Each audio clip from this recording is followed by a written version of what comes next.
Olá, pessoal, tudo bem aí? Então, nessas 2 semanas eu tenho feito muitas coisas por aqui. E também virei contador de história.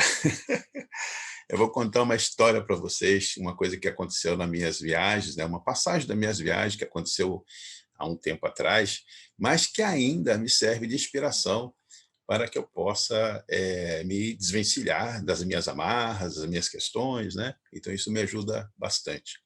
Vou contar para vocês a história de uma passagem que, quando eu estava na Índia, eu estava no Vale do Caxemir, numa cidade chamada Srinagar, que é uma cidade de lagos.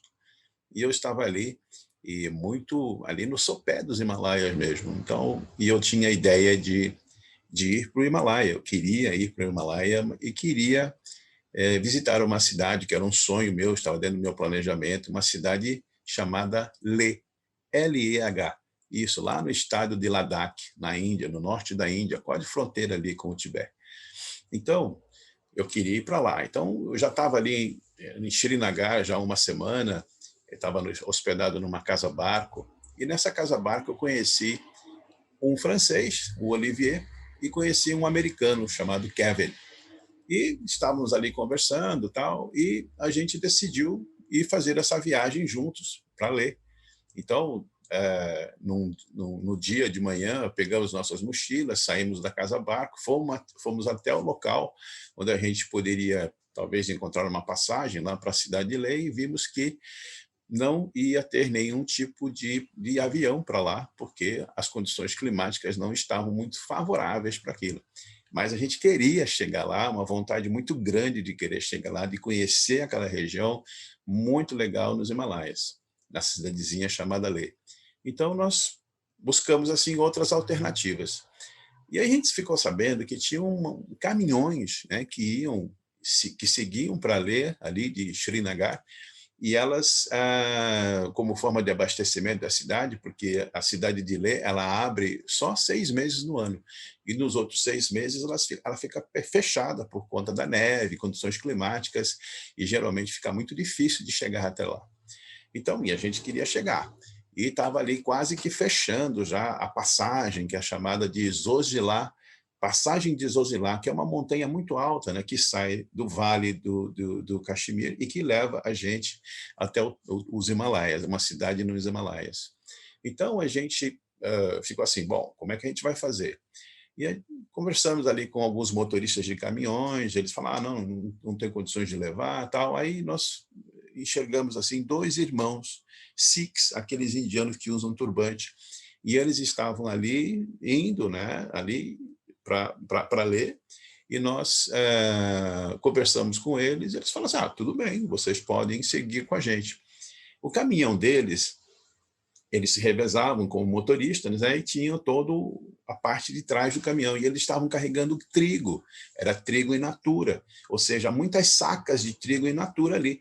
Isso para a gente foi excelente, porque a gente poderia deitar ali, sentar ali, dormir ali, inclusive naquele carregamento de trigo in natura.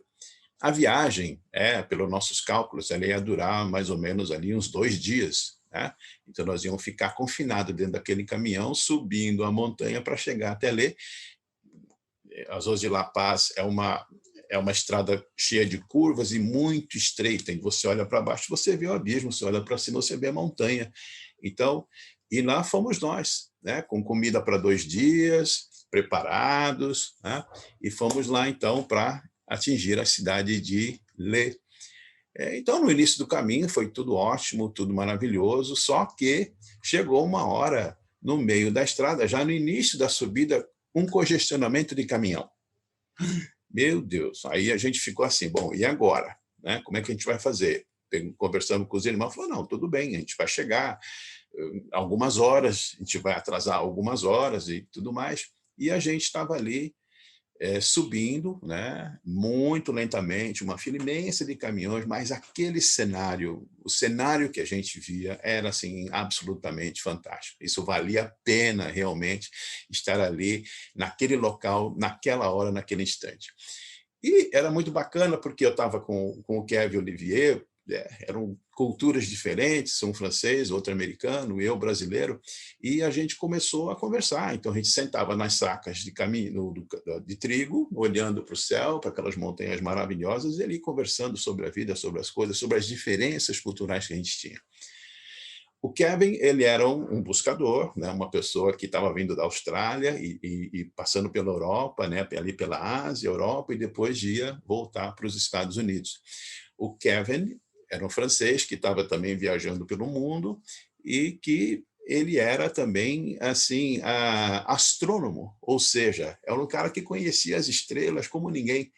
Então, na primeira noite, né, a gente estava indo muito lentamente, os irmãos já tinham trocado ali a direção, estávamos indo muito lentamente, e todos nós três, assim, deitados nas sacas de trigo in natura, olhando para aquele céu maravilhoso, né, e onde no Himalaia parece que a Via Láctea ela fica mais próxima da gente.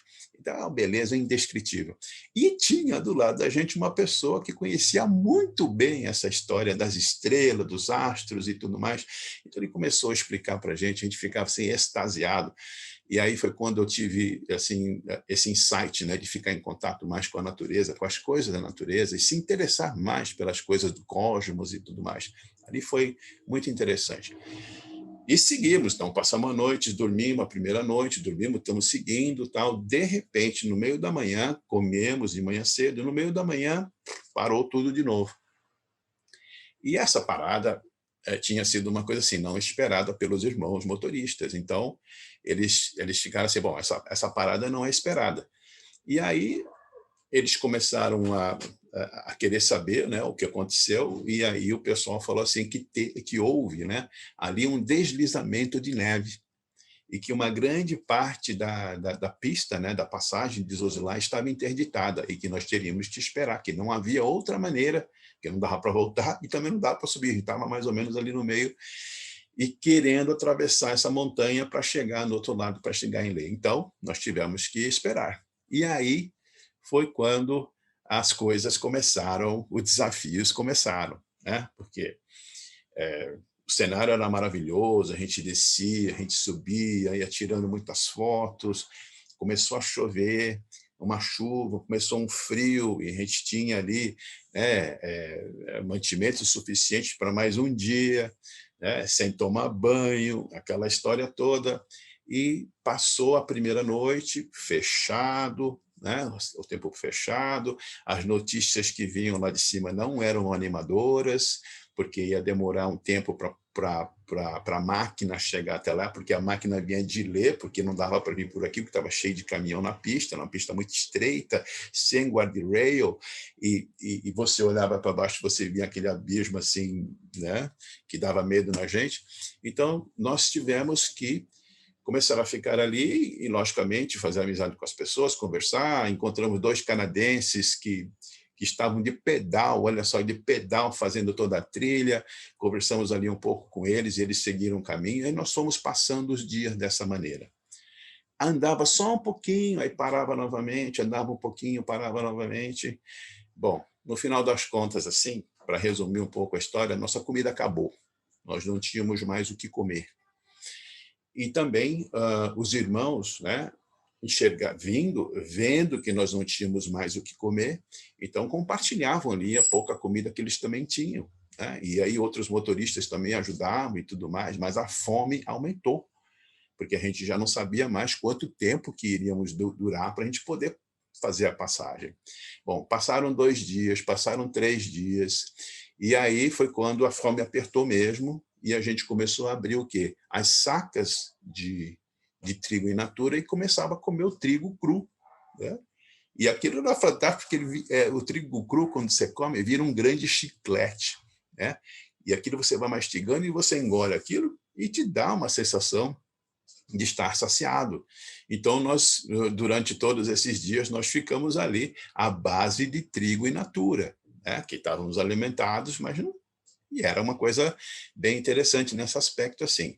Uma outra coisa que a gente tinha que tomar conta eram os ladrões. E haviam ladrões, que eles chamavam de piratas, que eles vinham durante a noite para poder assaltar os caminhões. Então, todos os dias durante a noite, alguém ficava de vigia, né, para que a gente não pudesse ser assaltado por esses ladrões aí, que era um fato muito corriqueiro. As pessoas vêm, roubam o que dá para roubar e simplesmente correm. Então, e aí, nesses dias, então nós tivemos assim a oportunidade de ser o vigia ali do próprio caminhão, os irmãos, e a gente também era o vigia do caminhão. E aí, bom, afinal das contas, nós ficamos exatamente 5 dias sem chegar na Cidade de Lei. Depois a máquina veio, consertou tudo mais, a gente conseguiu fazer a passagem, é uma passagem linda, fantástica, e aí a gente começou a descer em direção à Cidade de Lê. E é uma estrada que vai serpenteando, né? É como uma serpente, e você vê aquela firmeza de caminhões e aquela descida naquele vale lindo, maravilhoso, né? Ali do sopé dos Himalaias, no meio dos Himalaias, com muitas montanhas nevadas, né? Então foi uma experiência assim muito legal. E logicamente no final do 4º dia, no final da tarde do 4º dia, a gente chegou na Cidade de Lê e era exatamente aquilo que a gente esperava, né? Uma cidade totalmente diferente daquilo que a gente pode imaginar, com pessoas diferentes, cultura totalmente diversa, né? E a gente teve aí ali então uma oportunidade de contar muitas histórias para as pessoas ali, como é que tudo aconteceu, porque as pessoas vinham para a gente depois de ficar ali muito tempo preso, literalmente preso dentro de um caminhão, né? Então nós encontramos ali nossa pousada, ficamos ali na pousada, já nos alimentamos, tomamos banho e aí depois foi só poder aproveitar aquele tempo todo que nós estávamos ali na cidade de Leh, em Ladakh.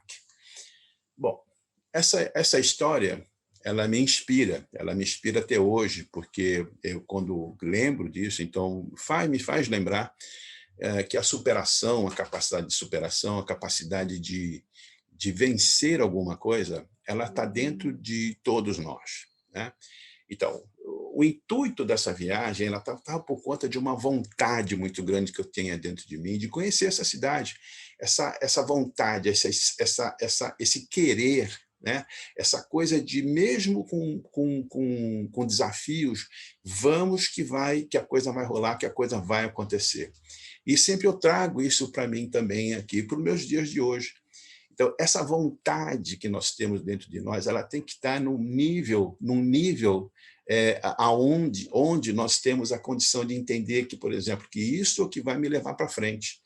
Essa vontade, essa volição, essa coisa de querer entender, de querer chegar no destino, ter um objetivo, ter uma meta, isso é muito importante para todos nós, dentro principalmente dos nossos projetos de vida, né? Então, assim, não deixemos-nos esmorecer pelos desafios da vida, pelas coisas que vêm e que não são tão boas para você, mas sigamos, porque nós temos essa vontade, essa esperança de que tudo vai dar certo lá no final. Então, combinado? Então, vamos fazer assim, eu vou deixar aqui uma sentença para vocês responderem como que vocês lidam com essa vontade dentro de vocês. Em que medida, por exemplo, vocês estão conectados com aquilo que vocês desejam realmente fazer? Põe a resposta aí para a gente, combinado? Até a próxima, então.